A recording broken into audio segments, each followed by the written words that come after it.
आप सभी लोगों का मेरे इस यूट्यूब चैनल पे दिल से स्वागत है। जैसा कि आप लोग थंबनेल में देख रहे हैं, जिन बीसी सखियों की 6 मंथ्स की सैलरी आ गई है, क्या उनकी सैलरी हमेशा के लिए आएगी? आज हम इस वीडियो में इसी टॉपिक पे डिटेल में चर्चा करेंगे। अगर आप इस चैनल पे नए हैं और पहली बार वीडियो देख रहे हैं, तो प्लीज़ इस चैनल को सब्सक्राइब कर लीजिएगा और आपको मेरी वीडियो अगर अच्छी लगती है, तो प्लीज़ वीडियो को लाइक भी कर दीजिएगा। और आपके मन में किसी भी तरह का कोई भी सवाल हो, तो आप कमेंट कर दीजिए और मैं आगे आने वाले टाइम में वीडियो के माध्यम से आपके कमेंट का जवाब देने की कोशिश करूँगा। तो सबसे पहले आप लोग यहाँ देख लीजिए कि बहुत सारी जो बेसिस है कि हैं जिनका 6 महीने का जो एक तरह से मानदेय है उनके खाते में भेज दिया गया है सरकार के द्वारा, और अब वो पूरी तरह से एक तरह से कमीशन बेस्ड हो चुकी हैं। तो सबसे पहले तो आप लोग ये जान लो कि मेरी जहाँ भी बात होती है, जैसे ब्लॉग पे चाहे ज़िले पे या फिर लखनऊ, जिससे भी बात होती है, तो इन लोगों से बात करके मुझे जो जानकारी पता चली है, और मेरा जो अपना एक्सपीरियंस यही कहता है कि सरकार जो है, जो 6 महीने का जो मानदेय देने का वादा किया था, जो तो एक तरह से वो मानदेय भेज दिया गया है बहुत सारी बीसी सखियों को, और बहुत सारी बीसी सखियों का मानदेय जो अभी भी पेंडिंग है। तो एक तरह से जो है मानदेय 6 महीने का सरकार के द्वारा जो भेज दिया गया, उसके बाद जो है सरकार के द्वारा जो मानदेय है वो नहीं दिया जाएगा। 6 महीने का एक तरह से मानदेय जो सरकार ने बोला था, वही मतलब एक तरह से मानदेय बीसी सखियों को मिलेगा। जिनका आ चुका है उनका तो ठीक है, जिनका नहीं आया उनका जो है, जो अगर वो काम कर रही होंगी, तो उनका भी 6 महीने का आने वाले टाइम में जो है एक तरह से मानदेय भेज दिया जाएगा।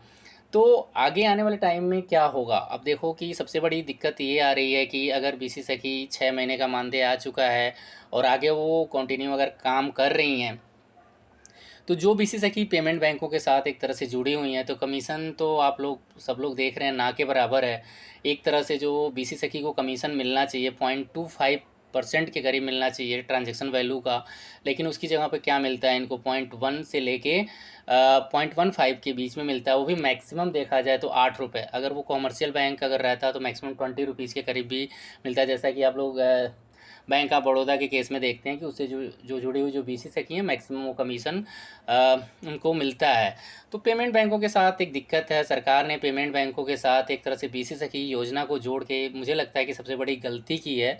अगर वो लीडिंग बैंकों के साथ बीसी सखी योजना को जोड़े होते, तो जो ब्रांच की प्रॉब्लम है और जो अकाउंट का जो दिक्कत आता है, उनको अलग से एक अकाउंट खुलवाना पड़ता है, तो वो सारी दिक्कतें दूर हो सकती थी। बहुत सारे अभी जो पेमेंट बैंक है जिसमें अभी खाता खोलने का ऑप्शन नहीं है, बहुत सारी बीसी सखियाँ परेशान हैं। जैसे कि कई ऐसे अभी कमेंट में पढ़ रहा था, तो उसमें पेनियर बाई या और भी किसी पेमेंट बैंक से जुड़ी हुई जो बीसी सखी, उसमें वो ये कह रही हैं कि मतलब एक तरह से उनमें खाता खोलने का कोई ऑप्शन नहीं है। तो ये सारी बहुत सारी समस्याएं हैं, खाता खोलने का ऑप्शन नहीं होना या कमीशन का कम होना। तो इस सरकार ने जैसा कहा 6 महीने का मानदेय देने के बाद टोटली वो एक तरह से कमीशन बेस्ड कर देगी बीसी सखियों को, तो क्या आने वाले टाइम में इतने कम कमीशन में बीसी सखी क्या गुजारा कर पाएंगी? तो मेरा अपना मानना ये है कि सरकार ने जो एक तरह से 100 दिनों का टारगेट दिया है ग्राम सचिवालय बनाने का, तो एक बार जब ग्राम सचिवालय बन जाएंगे, 100 दिन का टारगेट पूरा हो जाएगा, और जो बीसी सखी अभी एक तरह से ट्रेनिंग लेके अभी काम उन्होंने स्टार्ट किया है या अभी स्टार्ट करने वाली हैं, तो जो सभी ग्राम पंचायतों में जब एक एक बीसी सखी तैनात कर दी जाएंगी और उनका जो 6 महीने का मानदेय है एक तरह से उनके खाते में ट्रांसफ़र कर दिया जाएगा, तो उसके बाद एक तरह से जब सारा मतलब सब लोगों को जो एक तरह से उनका जो मानदेय मिलने के बाद बैंकों का जो कमीशन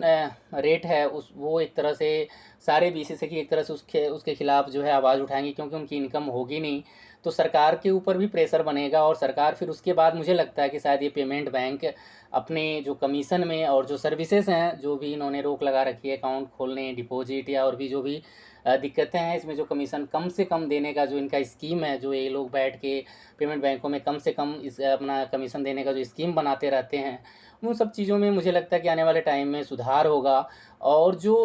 मानदेय की बात करें, अगर जो मानदेय सरकार 4,000 रुपये मानदेय आपको दे रही थी, तो ये मानदेय हो सकता है शायद ये पेमेंट बैंक या जो कॉमर्शियल बैंक ऑफ बड़ौदा है, ये लोग एक टारगेट सेट करें कि जो बीसी सखी एक्टिव होंगी और काम करेंगी और उनका वो टारगेट पूरा होगा, तो मंथली बेसिस पे एक फिक्स्ड इनकम आपको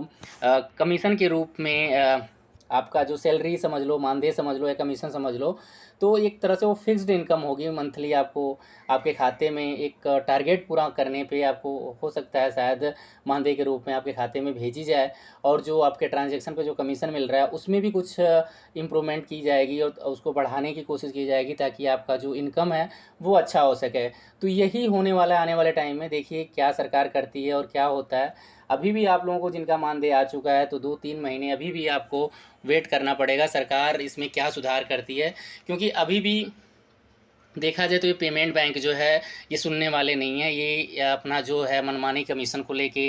जो है करते हैं और कर भी रहे हैं। और जो भी खास करके जो पेमेंट बैंकों से जुड़ी हुई जो बीसी सखी काफ़ी परेशान है डिवाइस को लेके, कमीशन को लेके, खर्चे को लेके। और वो अगर ये लोग सुधार नहीं करते तो मुझे नहीं लगता कि आने वाले टाइम में जो है ये बीसी सखी जो है काम करेंगी रेगुलर। सरकार का जो अपना मकसद था, सरकार की जो सोच थी कि गाँव में एक तरह से बैंकिंग सर्विस दी जाएगी, तो अगर ये जो बैंकिंग सर्विस प्रोवाइड करने वाले जो बीसी सखियाँ हैं, अगर ये इनकी इनकम नहीं होगी तो सरकार का जो सपना है वो पूरा नहीं होगा। तो सरकार ज़रूर इसके लिए कुछ सुधार करेगी। या तो ये पेमेंट बैंक सुधार करेंगे अपने कमीशन में, अपने सर्विसेज में, या आने वाले टाइम में इन पेमेंट बैंकों को हटा के या तो जो लीडिंग बैंक है उनको बीसी सखियों का काम दिया जाएगा। तो देखिए सरकार क्या करेगी आने वाले टाइम में, तो देखने वाली बात होगी। तब तक के लिए आप लोगों को वेट करना पड़ेगा। जो भी अपडेट होगी इस चैनल के माध्यम से आप लोगों को बता दिया जाएगा। आप सभी लोगों का मेरा वीडियो देखने के लिए दिल से धन्यवाद।